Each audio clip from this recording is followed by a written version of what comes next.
Good morning. It's once again Philip Humphrey of Humphrey.buysgoldtoday.com coming to you on this Monday, July 2nd, here at Starbucks in Glen Cove, New York.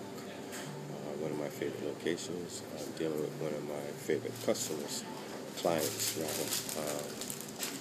On this day, again, he's basically bought me, figure about almost over $1,000 worth of gold and silver.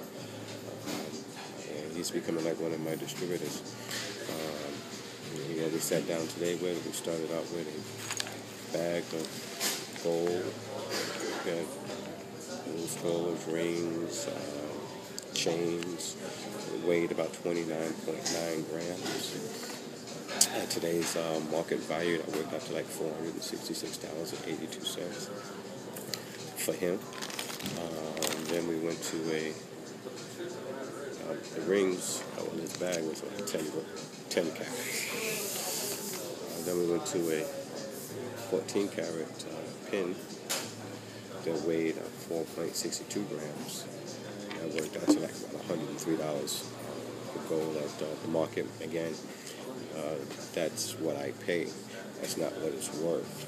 Understanding again, when you sell your gold or silver, you have to ask the person that you're selling to what percentage they pay. If he would have walked into the store, the first bag, he probably would have gotten maybe $350 for the bag instead of $466 that he get from me. The pin at 4.62 grams, if you would have went to those stores that they advertise or pawn shop, he probably would have got maybe $75 for that instead of $103 from me.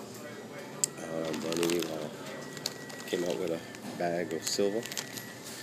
It weighed 97.56 grams of silver. He got $59 for that, $59.68. Where if he would have went someplace else, he may have gotten maybe $45 for it instead of $59. Second bag of silver rings, weighing about 28.85 grams. I paid $17.25 for it. He probably would have got maybe $14.75 for it. The other places, again, you have to find out what they charge, what they give them. Most places will give 50% of what the market is. You might find a place that may go as high as 65. Again, you have to understand that they're in it to make a profit, and they're trying to make their profit as high as possible.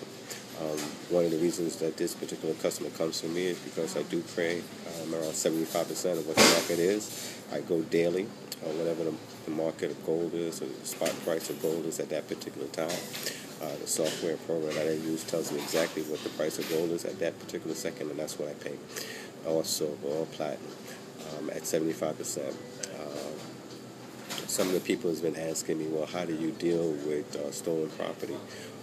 Basically, what you have to do is you have to find out what the state law is, where you're selling at or buying at, that you have to verify. You have two things you have to worry about. First thing, of course, is how to deal with stolen property. How do you protect yourself from that? Third thing is money laundering. With the Patriot Act and stuff like that, most federal and state laws are looking at how to prevent money laundering. So in New York State, all I have to basically do is get verification of identity. Usually a driver's license suffice for that. The driver's license, then they'll fill out, they get their receipt. Also have a form as far as owning a property, as a form, a waiver that they fill out. It proves that they, first of all, over 18 or over. Secondly, that they are the owner of the property. Thirdly, I usually keep the property 48 hours, just for protection before I send it to my refinery for melting down. So once again, these are just some of the steps that you can use to protect yourself from, again, first one is dealing with stolen property, protect yourself from stolen property. Second one, again, is money laundering as far as states are concerned. So just a little hints I'd like to pass out to you. Again, if you have any questions or things, you can always email me or fax me or call me. Again, that's at Humphrey www.buysgoldtoday.com. Come to you again. Till then, have a great day, and I'll be speaking to you later. Bye now.